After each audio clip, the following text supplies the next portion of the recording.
He said, my biggest mistake investing was not doing the Facebook Series B. It was at about a $90 million valuation. I thought it was too expensive, and so I passed on it. He would have made $2 billion from $10 million. And the lesson there is he could have written 10 $100 million bets that went to zero. And had he just made that one $10 million bet in the right company, and he still would have come out $1 billion in the money.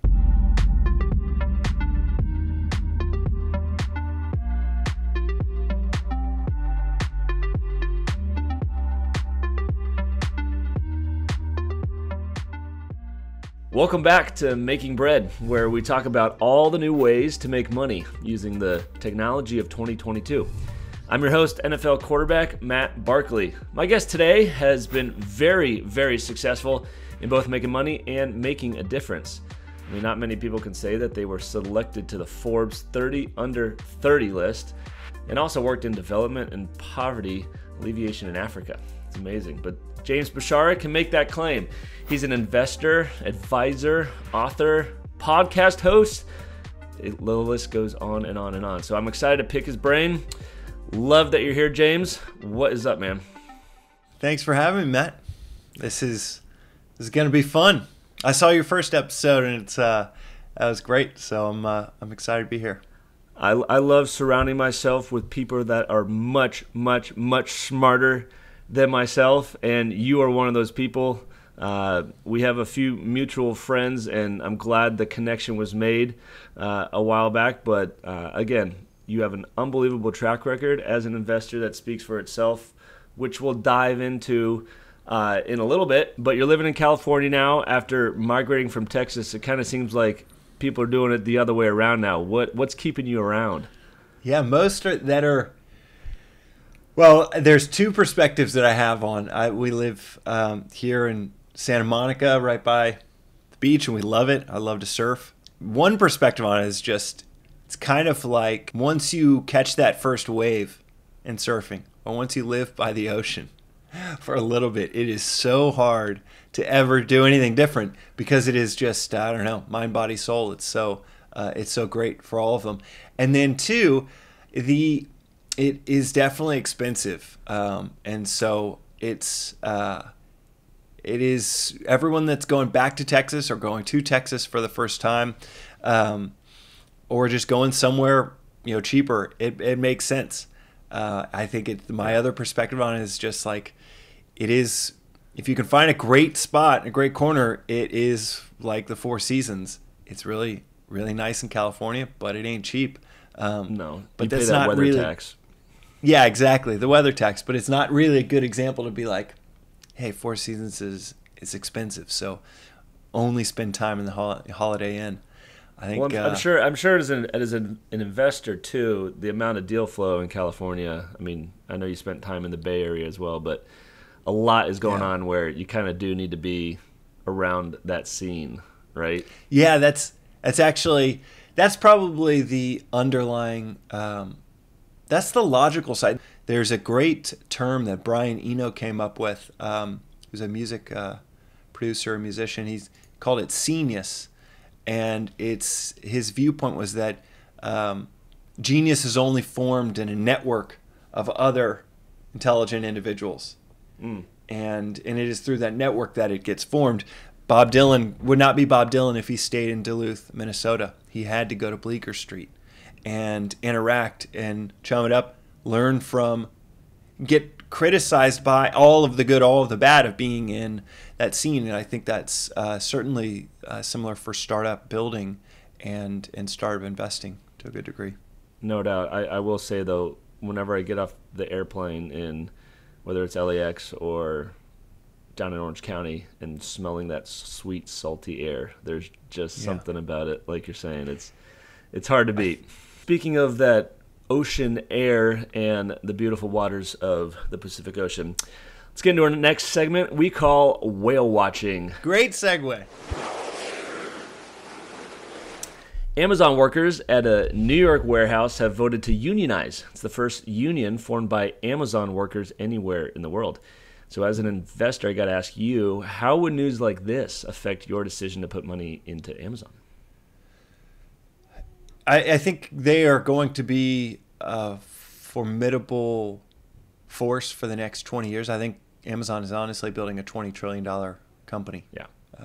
And 20 trillion. Sheesh. Yeah. It's and as crazy as it would have been to say $1 trillion company 5 years ago, much less 10 years ago.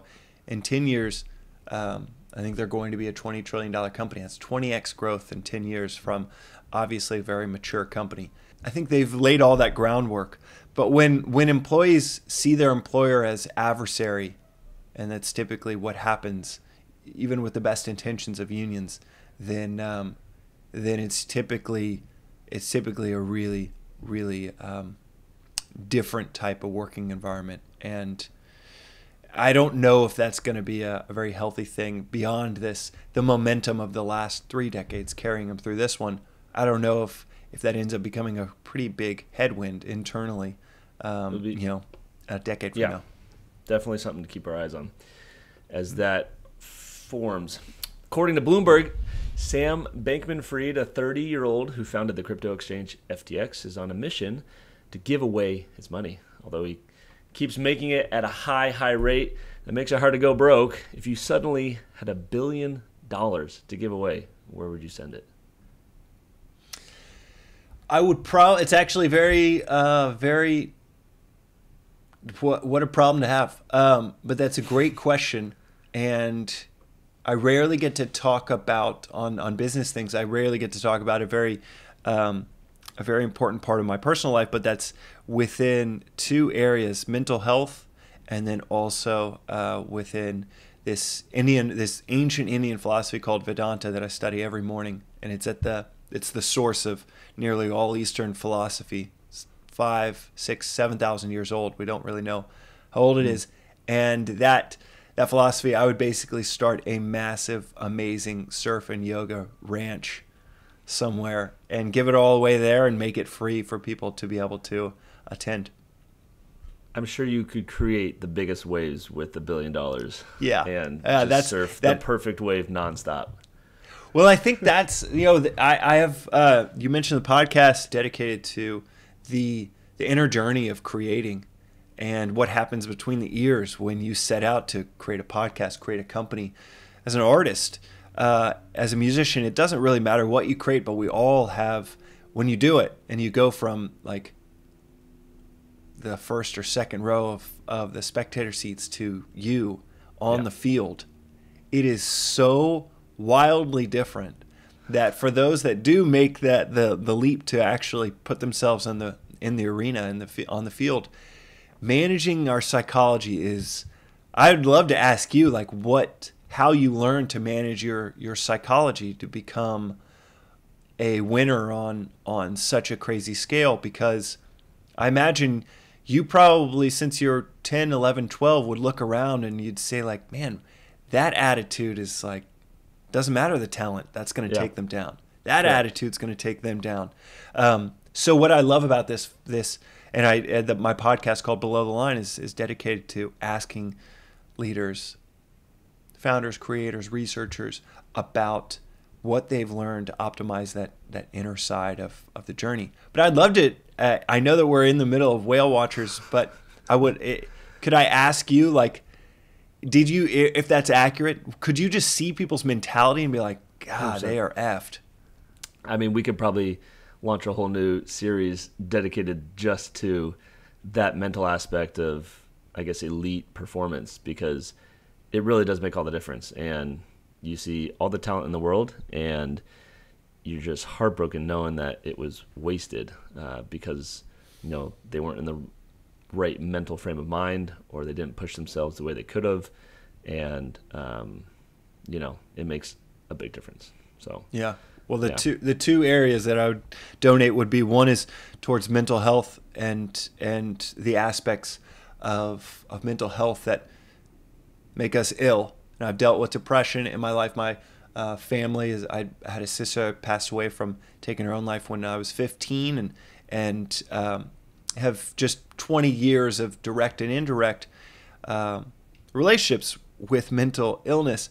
But then that aspect of mental health, in my mind, would be coupled with the other side, mental wealth, where it isn't about just approaching like physical health. We don't just think about physical health when we're sick. We invest in it like we invest in our finances, our career, a skill.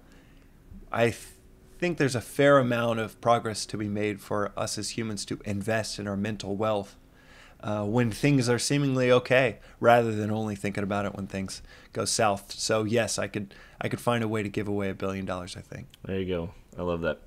Well, this next headline is a little more lighthearted.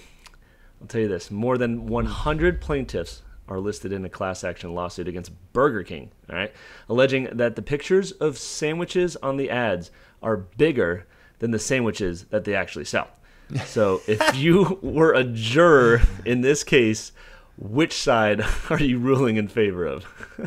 If it is a reduction in the actual advertising, I thought you literally meant like someone suing because they saw photos and they're like, I thought it was going to be huge. Or is it on the actual, like, it said a pound, and then once it's cooked, it's 3/4 of a pound? The details remain unclear. But if we dig in, it might be size, it might be appetite related. There could be a whole host of other issues. As a juror, as a sane and deliberate juror, I would need more evidence and more info before I make a call. Mm-hmm. And if it is on the former that you're saying that people are suing, because I know when I lived abroad, one of the things that everyone knew about America was how litigious and how many lawsuits happen in America. I actually had no idea that part of our reputation preceded us so much. But that would be an all-time low if people were suing Burger King because of images making the burger feel like I should be getting a 5-foot burger. I saw it on the side of a bus. 5-foot burger. A foot long. It's not actually a foot long. What are we doing? Yeah. All right. Yeah. In other headlines, the New York Post has talked to a handful of experts to ask them how the metaverse will affect the collective mental health of society, relevant to this discussion. And they seem to be split in their answers. I don't know if you're a big metaverse guy, like deep into it yet. I know we've had some conversations around the space. I am not a metaverse guy at all. You're big on mental health. So how do you see the metaverse impacting people mentally? This might be a whole podcast segment right here. So if you have an elevator pitch on what you think it'll look like. 30-second viewpoint is, I think it's going to be 500 years before we scientifically consciously understand what creates an experience, a relationship. I mean, just the olfactory aspect of, like you said, getting off of that airplane at LAX. Yeah. Like, there are vibrations in the world, in relationships, there are dynamics, there's incredible speed that happens in interactions that I just think it's gonna be 500 years before we can actually realize, oh, this is how a great friendship is formed. It's not words and like 6 facial expressions. It's probably 10,000 things that we aren't going to learn about for the next 50 years. So, and it's all going to lead back to, it's not as good as real life. It's not as good as real life. So I'd rather push us towards something like universal basic income that allows us to be a little bit more, let's say, like stress-wise, life-wise, like a wireless upgrade in that direction, rather than like, let's send everybody to, a device that they put over their head. Yeah. So we'll have to keep an eye on the metaverse and the mental health. What do you think? What do you think? It gives me pause about the future that my kids are going to have. I haven't thought 500 years into the future. Like you just said, I'm trying to think of like my kids. Every generation is different, and we're going to have new challenges as parents that our parents had. And even so, I love how my kids play outside and play baseball and are running around the cul-de-sac and are nonstop energy. And I also see the value that the metaverse has in certain aspects. And so I'm kind of torn in regards to what I want real life to be for myself, for my family, but then also seeing the potential that technology has. So I think with any new technology or medium, you have to be very intentional about how you use that time and how you're also still developing, your own personal health. So we can go on and on about that. But I think it's certain people that are the metaverse maximalists of like it's happening in the next 10 years. I think it's especially if it's an innovation. Yeah, and if it's an innovation led by Facebook, then we should not because I have any positive or negative views of Facebook, but we should take a step back because they also 3 years ago messaging bots was the future of Facebook. 2 years ago they had Libra and cryptocurrency. 4 years ago, they had planes that were going to deliver internet around the globe. So I don't really trust their track record. Even Mark's initial innovation in Facebook wasn't even his idea. So I'm always hesitant when it comes to them proclaiming what the future is going to look like. It could be a phase like 3D TV. No one has that anymore. Exactly. Exactly. Well, I know you were an early investor in Halo Top ice cream, and you used to live in San Fran, so I think this is right up your alley because Bay Area rapper E40 has launched his own ice cream brand, and it's part of a larger food brand. Yeah, Goon with the Spoon. All right. If you could partner with any musician to sell ice cream, who would you pick? Well, all of these are making me so glad I do not read the news. And if I were to partner with any musician for ice cream, I think it would have to be, dude, people hate on Coldplay. I love Coldplay. So it would be Coldplay, and it would be called Ice Coldplay. There's relevance. Do you have a favorite flavor? I'm actually a vanilla guy, like a really great vanilla. And I don't mind chocolate, but everyone sleeps on vanilla. And I'm like, no, give me a really good vanilla. Yeah, vanilla I love bean it. Or by Ice Coldplay. Yes, vanilla bean, or cookie dough is also amazing. I think we share a lot more in common than we realize. Yeah, there we go. Coldplay. Who hates on Coldplay? Dude, Paul Rudd. I'll tell you exactly who, Matt. Paul Rudd in Knocked Up. Is it Knocked Up or maybe 40-Year-Old Virgin? 40-Year-Old Virgin. In 2008, hated on Coldplay, and that's when in the movie was like this huge smash hit. It really shifted the personal or the perspective that people had culturally on Coldplay, and in their songs, I could agree that they are a bit maybe they sound to some not as, I don't know, sonically interesting as Tame Impala or something super hip, but man, it's hard to write a great song, and they have easily like 9 or 10 great songs, bangers. Yeah, bangers. Well. That was it for our whale watching. You are very, very well known in the business world, and a proper introduction, I could go on for at least 30 minutes listing off your rap sheet. But for those that don't know, can you give us just a little bit about who you are? Sure. I always like to, in interviews, whenever I'm interviewing folks, I ask them about their childhood. So I'll start there. I'm youngest of 5 from Dallas, Texas, and then I'll speed it up for listeners. But that family life was obviously way more important than anything I've done in the last 15 years. But for the last 15 years, I've been building startups. Built a few.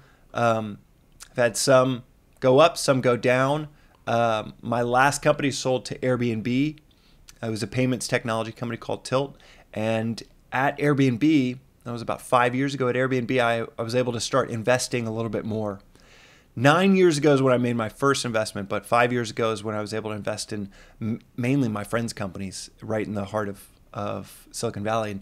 And so decided to make use of that geolocation. I was investing in a handful of friends' companies, and after 2 years at Airbnb, when I had gone through the earnout period, left to become an investor full-time and still incubating a few businesses here and there. But that's probably the important bits and pieces, investor and founder. That's a good synopsis. I've seen on your personal website that you You talk about how startup ventures have led to a lot of wins and a lot of losses too. I mean, can you just touch on how important that is to take losses and learn from them? It's, I think that the biggest mistakes I've ever made were actually not in venture capital, which is in seed stage investing. Right. It's very different than most other investment categories. In fact, your biggest mistakes are usually not by losing money, but because you can only lose 1x your money, but you have the chance to make 1,000x if you make the right choice. And so my biggest mistake, it was Peter Thiel actually told me this. It helped codify it in my own mind, but he goes, do you want to know my biggest mistake investing? And I thought he was going to mention like somewhere where he made a $50 million bet and it went to zero. He said, my biggest mistake investing was not doing the Facebook Series B. It was at about a $90 million valuation. I thought it was too expensive. And so I passed on it. And he would have made over $2 billion making that investment, a $10 million investment then. He would have made $2 billion from $10 million.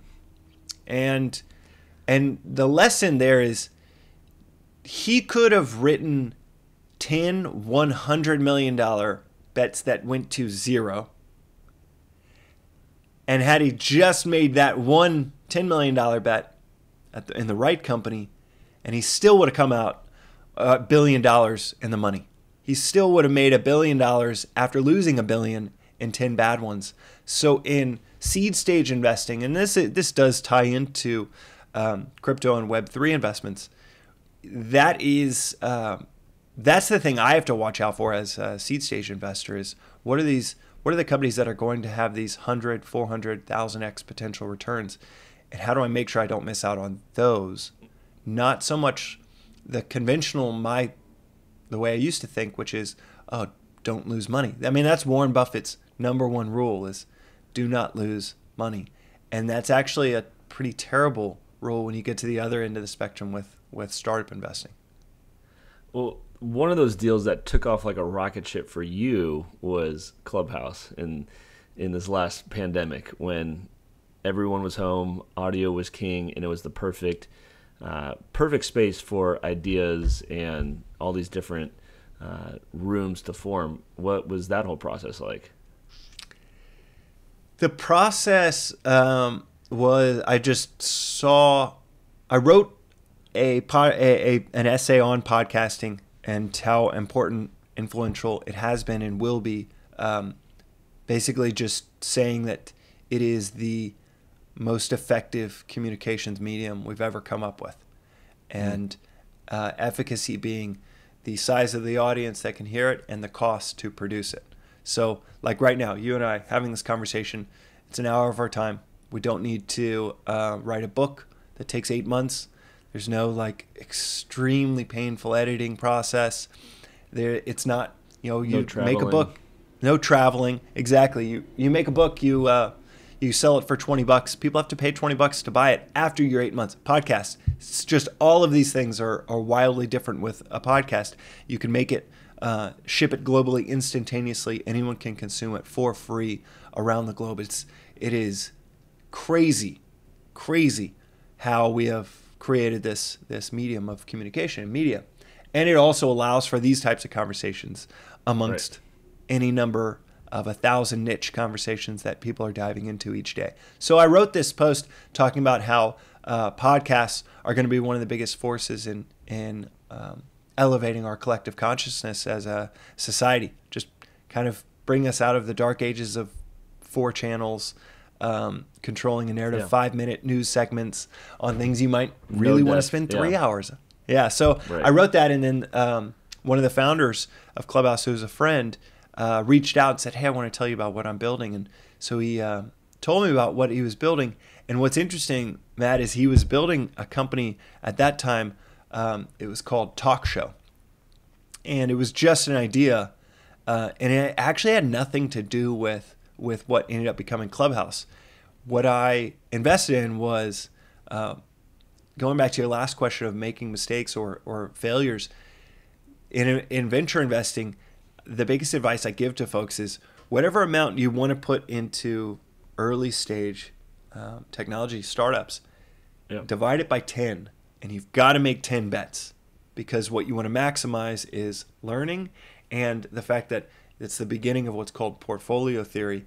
You have to develop a portfolio that can withstand the risk that you're taking on when you're taking, super early stage bets.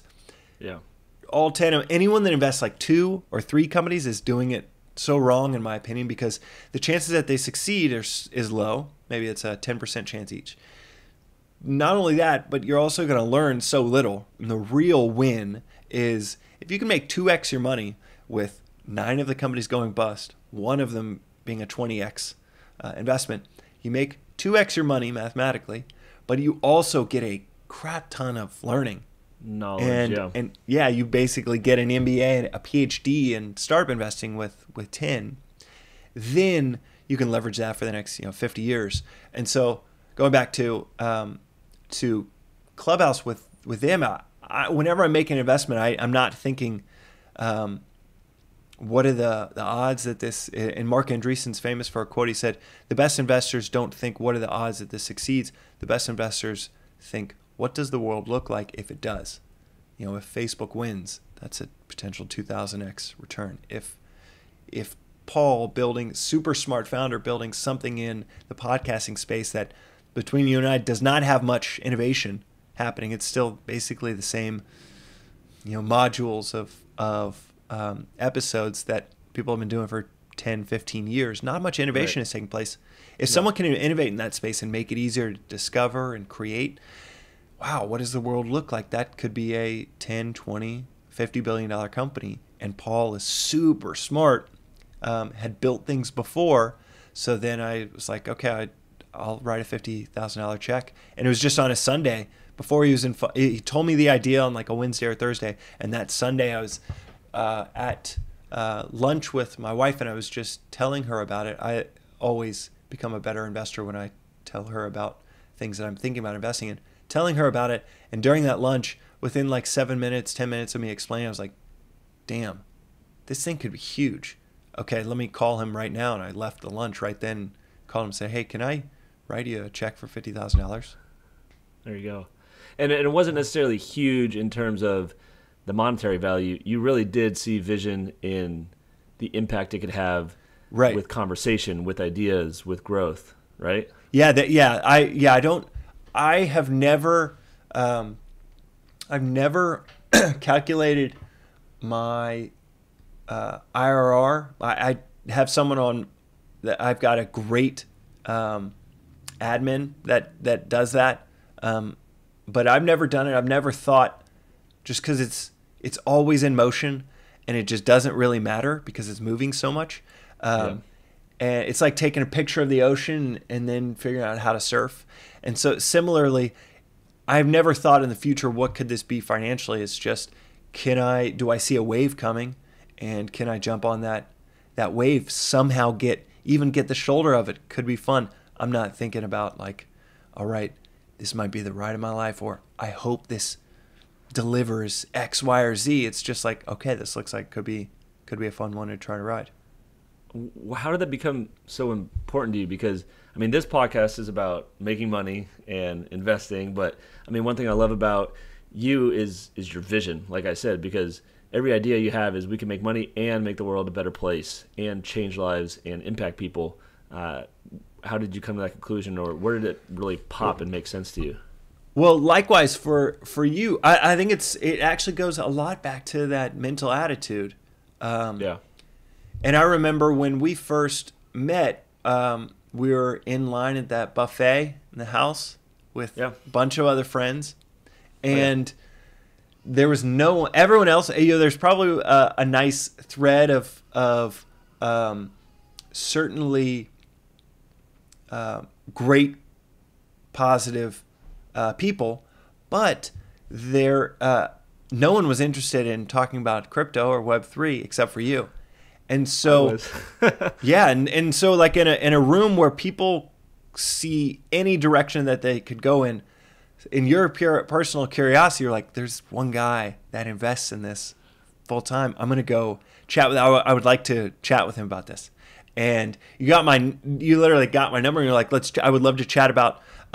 It basically was a recognition that I see something that others don't necessarily see or care about. I mean, it's how people are wired. Most might not care about this stuff, but it's similar to, you can look out at 100 sheep and you see like, wow, cashmere. We could turn this into cashmere. Yeah. Everybody could be warm, and we could build a business around this. And most people are like, that's sheep, and someone's probably going to herd them over time. That's I think that is probably just how my mind, and if people are listening to this, that their mind works, where they see opportunities and see potential. They don't just see what's there or what was there. And I think it goes back to that. That's definitely a talent. Mental attitude. That's a talent that can be learned through time and mistakes, like you're talking about. Or do you think people have like it when it comes to seeing that? I guess. I think we're all born with, thank God, all born with different talents and different perspectives. And we all have the chance to see things that others don't see. And I think it's just finding where in the world, where in your community can you be most useful, because you see something that others don't see. I think it would be great for me I think it'd be easy for me to say like, oh, it's super learnable. Everybody can learn this. I think if you're curious, if you're listening to this podcast, then you're already curious. You're already wired to be curious in this direction. I don't think it's that learnable though. I think like my daughter, that's 1.5. Yeah, she's 1.5 now. Since she was about 1, when she hears music, her body just moves. She's got maybe rhythm. You've seen this with your kids, like it. But my other daughter, that was not the case at all. So like at Out 1, of beat, they can't sing a tune. Yeah. Yep, exactly. The other one doesn't care about music, doesn't dance when she hears music. The 1-year-old now, that's 1.5, just before her face could even consciously understand what's going on, her body is just moving to the music, and she's going up and down. It is really adorable. But I think that's an example that we are wired to perceive things more sensitively than others. I think I perceive trends more sensitively than others, and have since I was little. I mean, I was at 13. I wanted to start a record label because I loved finding new bands and giving them to friends. And I was always, making mixtapes to hand out to friends. I was just wired to like see trends and then give it back to people, because I just knew this band is going to be huge. This band is going to be huge. And so I think that was, I was just attuned to the future in many ways. Whereas someone might be an amazing philosopher or comedian because they're attuned to the present, and they're like, this is so absurd. Why we do it this way? Or for athletic ability, they're attuned with their body in a way that's just very unique, and leaning into whatever makes us unique and our strengths is always the way to go, rather than saying everything's learnable and just try to maximize, oftentimes just try to maximize financial rewards by doing the thing that's going to do that independent of your natural wiring. Well, what about Web3? Because that's a trend that has been a hot topic in the investment world, and a lot of those are pretty speculative at this point. Do you see, what you've seen in previous wins or solid investments? Do you see any similarities that Web3 has? The applications that are being built on it. What do you see coming out of that? Yeah, I think that's the conversation, is what are the applications being built on it? Because the internet as a whole is only as valuable as the applications that are built on top of it.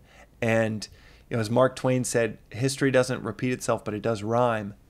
And a lot of this makes me think about the first tech bubble, where it was. I remember my uncle that was a lawyer in Dallas, Texas, in 97,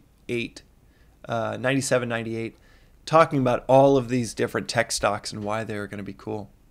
And I remember just being like, well, how is that worth $200 billion? Yeah.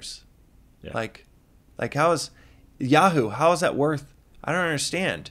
And he was just like, oh, but in the future, they're gonna grab the land, then they're gonna till the land, and they're gonna just have this crazy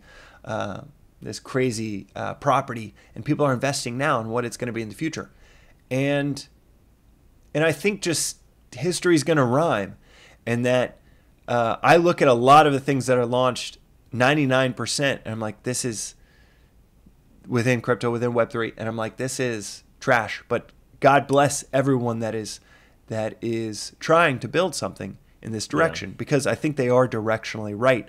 But I think there's going to be an Amazon, there's going to be an eBay, there's going to be a few of these massive companies that do come out of this window that reminds me a lot of the late 90s, and there's going to be a lot of just carcasses on the train tracks. And yet, at the exact same time, so I think a lot of it is just at this point in my looking at Web3 day to day, I just see myself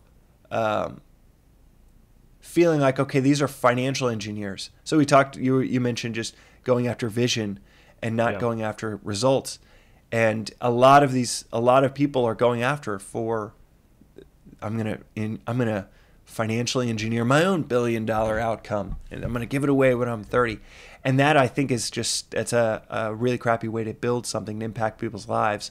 And it comes out through the pores. People feel it. The team members feel it. The customers feel it. Versus saying, all right, I'm going to build out X because the world needs this. This is going to push it forward. And then, finances might be tied to it on the back end. But so many of these things. It seems, though, like a shift in society, the way the internet has just impacted us in a completely different way that we live. And depending on, like you said, what's built on top of that will affect us, I think, in the most. And I think we're 10 years out from important things being built on top of it. I think people think that we're seeing it right now. And the investments it might be a great time to make those investments right now if you're right. But for the most part, like the investors, the entrepreneurs, they were all right in the .com bubble, but they mistimed it. And I think directionally, this is the right technological shift. All of my smartest founder friends are all building in Web3. So it is, and that alone gives me a lot of confidence of like, okay, this is going to be the future, because a lot of the smartest founders I know are building in this direction. Yeah. But it might be 10 years before your mom ever benefits from any of these applications that are being built in Web3. And I think a lot of these people are making investments as if, no, 2025, 2026. It's going to be a long ways off. So in addition to just Web3 startups, when you're either reading a deck, I'm sure you've read through thousands and thousands of decks that people send you, but are you trying to look for any certain thing in particular where if it kind of makes you stop and you think to yourself, I need to put money in this right now? Is that a founder or the product or? Yeah, there's 5 things. And I think in terms of investing and for listeners wanting to think through where to put their money in 2022, I think the best asset class performance-wise over the last 10 years will be, I think, similar over the next 10, which is seed stage startups. And especially if you take the lens of Peter Thiel, it doesn't matter when you get in. It just, as long as you are in a crazy winner, and I think there's going to be 100 winners this decade. Like, I think, in terms of $100 billion companies started from scratch in the 2000s, there was one with Facebook, really just one. Actually, Airbnb would be a second one, 2009, but that barely makes it out. And then in the 2010s, you have, I think we're going to see 5 5 to 10 that were started that decade that become $100 billion companies. And I think this decade, we're going to see another 10xing. I think we're going to see 100x. Just as technology is so clearly being adopted by the entire world for all of the right reasons. It is a better product experience. Like Airbnb is a good example, actually. Airbnb has this holy trinity for investors, customers, company builders. It is a better product than, if you got 3 kids, it's better than a hotel room or 2 hotel rooms. It's a better product. It's less expensive than 1 or 2 hotel rooms.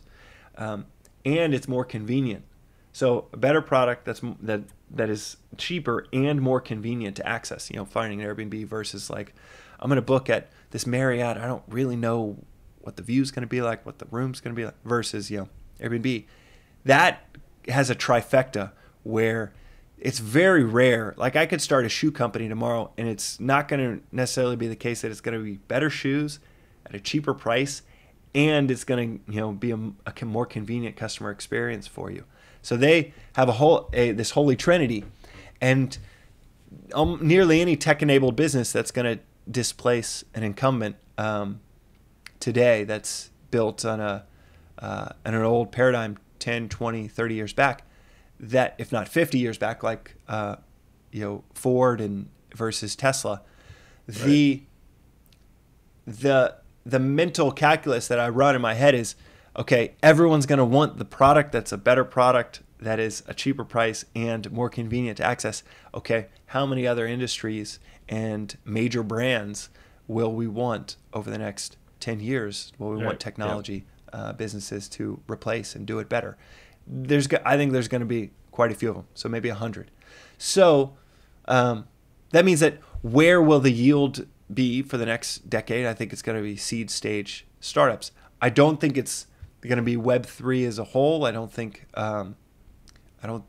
think it's easier to access Web3 startups, but I probably make 20% of my investments into Web3 and 80% into good old-fashioned seed stage startups. And the relevance to the listeners would be that there are things like AngelList that allow you to find startups, to join syndicates, and not get too analytical and like, I need it to be at this value. I'd say use a Peter Thiel logic. Forget valuation. Just find the best investors you possibly can find and try to back the exact same companies and spread it out over at least 10 investments. And you're probably I think you'll probably make a decent return. Obviously, I can't absolutely can't say what return, but I think you'll do better than anywhere else, and it's more accessible than it's ever been to access these private startups. No doubt. And I asked that question about when you're looking through deal flow because I know you're very passionate about the mental health aspect of our daily lives and in different investments that you have made. Do you put an emphasis on investing in companies, whether their MO is a health company or they even embrace, that mentality and, to be physically and mentally healthy? Is that an emphasis of yours? A younger me would have said there are certain sectors that I'm looking at that I invest behind domain expertise. Now I actually I invest more behind, I actually don't really necessarily want to be an investor in the first company. I think first mover advantage in tech investing is often, if you're 2 years too early, that's just as wrong as being 2 years too late. And you can't time it perfectly. So what you really want is, I like to almost think about it like you have this sphere and you want to be 1 foot in the now and 1 foot in the future. 2 feet that are just only in the future, and it's too futuristic. It just won't. Yeah. It's not going to have the. It's not going to be conceptually grokked by people. If it's 2 feet in the past or 2 feet only in the present, then you're not skating where the puck is going to go. So all of that is to say, now I just think about the problems that I personally have. And if I see a company, and all of us have way more problems than we have domain expertises. And so I think about, here's an area in life that I have a problem with. I think about the problem. I'll think about problems and think, man, I wish someone would create a startup that did X, Y, or Z, and I just don't have the energy to do it. And then 6 months, 6 weeks, it pops up, and I'm like, okay, that's not exactly how I do it, and that doesn't really matter because I've been wrong as much as I've been right as an entrepreneur. That's awesome. I love that they're building in this direction, and this is a smart team. So the 5 areas that I look for when making an investment, it's founders, product, growth, their understanding of the growth, and then space. How big is the space? So yeah, I'm happy to go into depth with those if you want me to outline those further. No, that's a great list, and I think for people listening, just to be able to focus on certain things to weed out the noise, is those 5 points are really important. I do got to ask you though. You mentioned Peter Thiel missing on Facebook. Did you have a company where you look back, you're like, man, I wish I could do that one over? Yeah, it's 2. One that I didn't do that I just know is going to be huge. I invested later. And then one that I did a tiny amount. And I look back, and there's even a third. So the first is called Mighty. There's a company called Mighty, brilliant second-time founder. And in that list of founders, product, growth, understanding of growth, and space, founders, it's in that order. And I rank them 1 to 5. And then I'll invest if it's over a 4, if the average is over a 4. So some could be a 2, some could be a 3. But if it averages over a 4, then I'll make the investment. For founders, which is first on that list, I love second-time founders that didn't knock the cover off the ball with their first venture, because they're still super hungry, but they just got a PhD in how to build a business. So it's right. Those are my favorite. Yeah, exactly. And learn all of the mistakes, made all the mistakes, learn what not to do. This company, Mighty, really smart founder that had built a company called Mixpanel, built a unicorn before, but it was also really kind of messy along the way. And we were friends throughout that journey, and I just knew it was really tough on him. And he's building a company that now allows you to, will allow you to, it's barely launched, so I can mention this, but the public part that I can mention is you basically, what if you could access the world's fastest computer, instead of upgrading your laptop every year and a half, 2 years, you could access it through a browser, and all the computing, just like on any website, uses the computing in the cloud. Why not use your own computer in the cloud?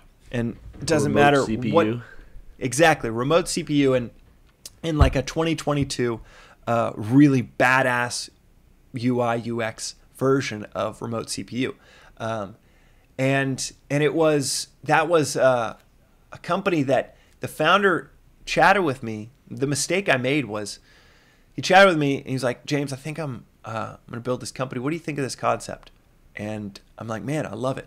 2 weeks later, I reach out to him and I said, hey, what if I wrote you a check? And he said, oh man, I already did the seed round. I was like, what the hell? You just told me about the idea 2 weeks ago. And he goes, I know. Max Lebchin, who's one of the co-founders of PayPal, he's like, Max heard about it, he loved it, and he just wrote me a huge check for the seed round. So that taught me a really important lesson. And that's when you're an investor, especially with seed stage deals, your leverage that you think you have on one side of the table can switch on a dime. And you have no leverage. 2 weeks before, I had all leverage. Should I invest? I don't even know if this is a good idea. I got the checkbook. 2 weeks later, no leverage. I missed the deal. So that will never. I'm Mighty, down to make every mistake once, but yeah, Mighty. And then one that's a bit better known is a company called Cerebral, which is in the mental health space, telemental health company. Massive. They launched right when COVID, 2 years ago, right when COVID was getting going, and telemental health, just they talk about hitting a wave, and COVID just made that product 5 times more, 10 times more valuable in people's lives, because no one wanted to go to a doctor's office.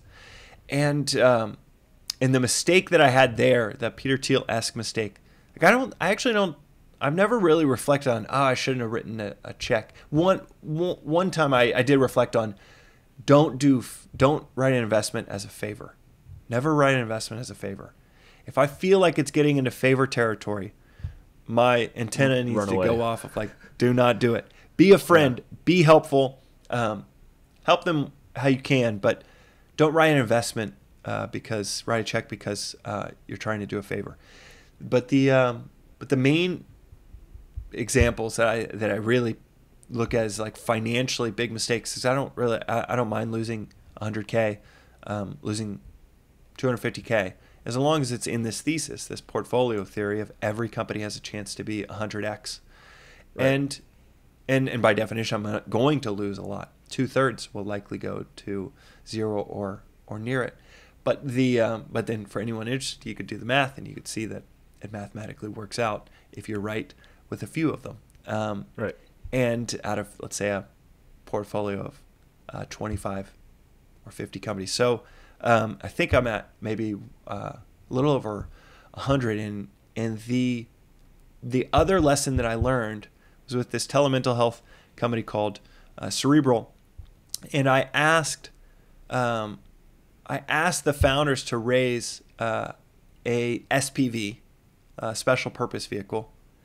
And that SPV took me 5 weeks to close it. And in that time, one of the investors that I pitched it to went around me and invested directly. And so the big mistake there was... That's brutal. Yeah, it was very brutal. One of the least ethical things I've seen in my line of work, but it does happen. And one of the things that I learned was, one, don't create a 5-week window when, just like with the Mighty example, your leverage can change on literally a dime. But I'm using the word literally like a Gen Z, because it's not literally on a dime, metaphorically on a dime. But the other lesson I learned was it is so much better to just have the powder dry, the capital ready to go to make an investment, than to play this game with special purpose vehicles, which are funds that you raise just for one specific company for listeners. And when you do that and you extend it out for 5 weeks and you can't just write the check right then you create the window for someone else to take it, and you're educating the market on how great of an opportunity this is. And so, after that, I started to raise my own funds instead of just writing checks. Which have been very successful. Yeah, it was a good lesson to learn. But those are the two big ones that I look back at. And by the way, once I finally did once I was finally able to write a check into Cerebral, the other mistake I made was I quibbled back and forth on valuation, and then ended up with 1/5 the allocation, because even quibbling back and forth on valuation with them, it was maybe like I was saying, oh no, I'll make the investment on $80 million. It ended up getting to 100, and by the time I had waited another 8, 9, 10 days, that my allocation went from 5 down to 1 million. So 1/5 the allocation in like 8 or 9 days. So, okay, I take back when I said I'll only learn a mistake. I'll only make a mistake once. I basically have made this mistake 3 times of thinking I have leverage and realizing by thinking I do, I lost it. That's important, though, to be able to rely back to your core beliefs, those 5 points you mentioned about, founders, product growth, and et cetera. You got to be able to pull the trigger and trust, the process, and not hesitate in certain situations, because a week goes by and you're a fifth of the valuation. Exactly. And I that company is worth over $4 billion now. So that's I calculated how much in returns I missed out on once, and I was like, I'm never calculating that ever again. And but that was. And it was so silly because this was 3 years after Peter Thiel had told me that, and yet I guess I just had to learn it for myself. But those 5 buckets that I go through, it is part of the process, and you nailed it with the phrase that everyone listening has probably heard, but you have to hear 100 1,000 times before it clicks, and it's process is everything. Process over the results. And if you're thinking about the results, if you are in the place in your life where you're obsessed with the results, that means you do not have a process. So at least there can be some light shined on, some insight gained. If you are in the place where I was maybe 6-7 years ago in investing, where I was, and even building companies, where I was so concerned with hitting milestones, or so concerned when I was building companies in my 20s, I was so concerned with, like, we got to hit this milestone we made by the end of this month. Do whatever we can. Now I don't care about those things at all. No. All I care about is, we're missing certain goals that we laid out. That's our process. That's Right. our process. That's our process. So that's something that I did not learn, and then one day it just clicked of, like, okay, this is what everyone means by process is everything. That's such sound advice too, and there's a lot of carryover from athletics where that phrase "trust the process." I mean, it's Nick Saban's go-to saying. Bill Belichick, everyone kind of in that world where if you do get caught up on being results driven, you lose sight on that incremental growth that helps you get better, and you miss out along the way on opportunities to learn. And so trust the process. Yeah, what's an example? What's a good example in your career? Because I don't know. No one listening is going to have the athletic experience that you have. So what's an example in your career where you applied that, where from the outside looking in, it looked like the results are not what you wanted, but you trusted the process, and it was because you trusted that you come out on the other side and you're like, okay, these results you're seeing have X. They're because I'm not thinking about results. Right. I think early on in my NFL career, I wasn't starting.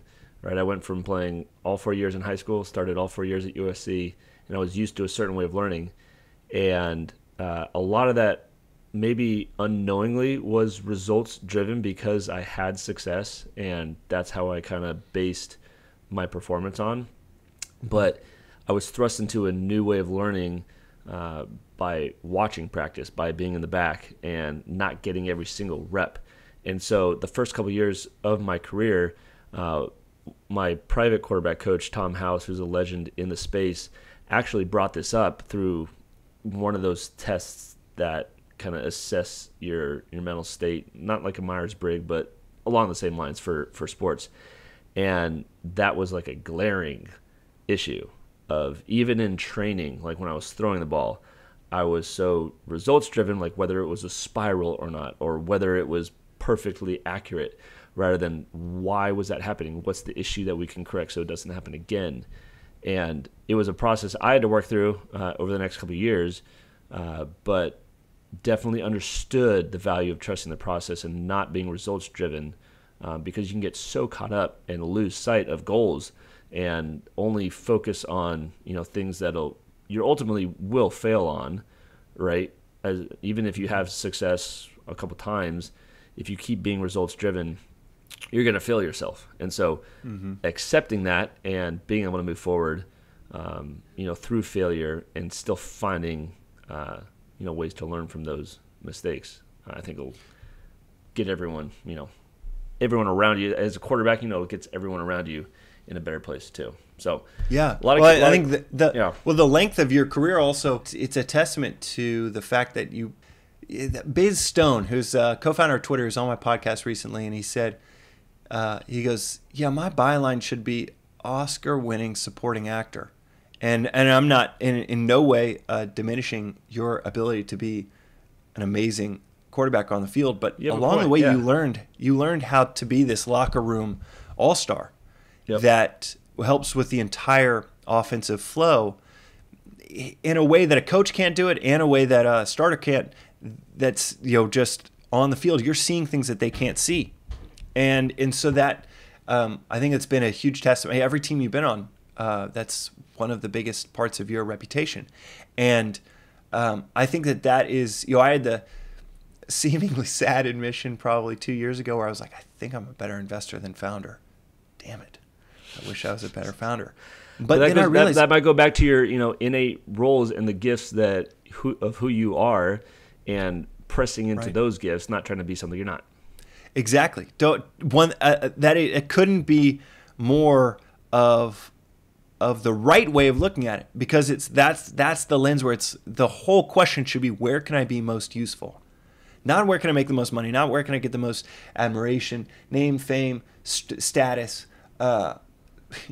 admiration from the other sex. All of that is totally silly in comparison, and energy dissipating, comparing it to the energy generating work of answering this question each day of, where can I be most useful? Where can I be most uniquely useful with how I'm wired? And mine seems to be investing, being an all-star or Oscar-winning supporting actor instead of being, the best lead. And I love it because it is energy generating versus my 20s, just attempt after attempt to build. It was so energy draining and dissipating. But also it was, I think, this aspect that allowed me to see these quote unquote results without even thinking about them, because I was so energized by the actual work that it becomes really easy to say, all right, I'm not results driven, because I actually just, this isn't a means to an end. The means for me, the energy I feel when I'm encouraging a founder, that is the end that I'm looking for, when I get out of bed, and I love that. And then you wake up and someone calculates your IRR. You got a unicorn at the end of the day. Yeah, exactly. It's like, okay, I guess comparatively I'm decent at this. Push into your strengths, trust the process. Love that. God, if anyone takes anything away from this episode, it is, why do I keep hearing people talk about this? And even if you don't believe it, just start to etch on a napkin. Okay, I'm so results oriented. And that guy James said that probably means that I don't have a process. Because when you do start to etch it out on a napkin, when you do start to pay a little bit more attention to it, it becomes even more addictive than the result orientation, because it's shit you can actually control. Yeah. Smart. That is wise. Wise from experience, James. And for our last segment, as we transition, I just want to put together something that was right up your alley, okay? And I know we've talked about your investments in your products. So I went to the product pitches subreddit, found some gold, absolute gold in there. So I'm going to pitch you 7 products now, okay? And you have to tell me if you are investing or taking a pass. Ready? Okay. Chobani yogurt syrup. This is essentially the syrup in Chobani Greek yogurt, but in a maple syrup bottle, so you could pour it on top of things. Invest or pass? Invest. I would invest. If it's coming from Chobani, I'd invest. If you got to start from scratch, supply chain and everything, and one day on a Tuesday, Chobani just decides to do the same thing, and they have all of those pieces of leverage. No, but if Chobani was like, hey, we're going to spin out a separate company that's going to do this, I would invest in that all day long. They're doing the right things. All right, number 2. Dude, that's a great idea. Like, that's a problem that I have. I would love a little bit of yogurt on granola. I don't need a whole lot. So it's great. He's in. All right, number 2, the $1 Million Hoodie. This is a plain black hoodie with white text that says, yes, I paid $1 million. It also has a QR code that someone could scan to verify that you paid $1 million and therefore you are rich. And they could then bid to buy the hoodie from you for more than $1 million. This is like an NFT sweatshirt. Or remember that app that you bought for like $1,000 and it was just there to say that the diamond or something. So I mean, are you investing in the $1 million sweatshirt, or are you passing? No, I'm passing, because it's not the number, it's the trend. And the trend of that getting cool over time is going to be really low. It's that's going to become less cool. It might have some shock and awe to it, but it is going to have less value in 5 years versus more, and it's not worth investing in things that are going to have less value in 5 years than more. No, it's not. No. Good call. I'm passing too. Number 3, reverse flavored Oreos. vanilla cookie with chocolate cream in the middle. What are you doing? No, I'm going to pass. And there's no super smart analysis other than, and this is how I analyze like almost any startup, other than it's all about the mouthfeel. And I actually don't think soft to hard is a very good mouthfeel versus I love an Oreo because it is hard, and then you get a nice return on your bite investment. Texture is a large portion of if a food's good or not, in my mind. Yeah, big time. And I think soft and hard. Are there any foods that are soft and then hard? That's another thing that is worth writing down if people are interested in these mental models. It's called the Lindy Effect, and Lindy Effect is basically like if it was hip 400 years ago, it's probably going to be hip in 20, 40. It's going to be in the next 10, 20, 30. So finding things that have always been around or that humans have always been fascinated with is actually a really good heuristic to make an investment. And so if something is like the first of its kind on too many dimensions, then it probably actually doesn't live up to the Lindy Effect and isn't a great investment. All right, so no reverse Oreos. Number 4, a closet with a built-in heat lamp to keep your clothes nice and toasty. It's kind of hard to envision that living in Southern California, but I've spent my time in Buffalo, Chicago. Okay, those winters are cold. Would you like to have just heated clothes when you put them on a frosty winter morning? I'm neutral on that. I would pass because I don't have enough of the customer problem to be able to evaluate it. So you tell me, having lived in those places. It's not that much of a drawback to where I would need a product to heat my clothes. Yeah, I would feel like if you need to heat up, if your clothes are so cold, then you'd probably be better served by just central heat in your apartment or your home. And then the nice thing about that is you get decently warm clothes built in. I think I'm passing too on the heat lamp for the closet. Number 5, a moving sidewalk obstacle course. All right, this guy wants to replace all the sidewalks with the moving ones from the airports. All right, and I guess you put up a bunch of obstacles and avoid things, and it gives you a little extra maybe focus because a lot of people are not watching where they're going in the airport. I mean, you got to jump over stuff to earn points. I mean, you investing or you passing? Completely passing. Hardware in general is a pain in the ass, and that is such a hilarious idea to think about. But there hopefully is something of a takeaway here, in that hardware is so hard. So many things can go wrong. Imagine just 5 blocks of something like that, where you just have probably every single day between the people walking and the gadgets on the obstacle course, you have 500 different variables where if one thing goes wrong, like the whole thing can be stopped like traffic on the highway. So I'd say I'd pass so fast on that. Very hard. Even though it sounds fun, I could get behind the entertainment value, but I'd rather entertain people with software that you can deploy globally. You don't have 100 to 500 variables interacting with it each day that can stop it up, and you could fix it.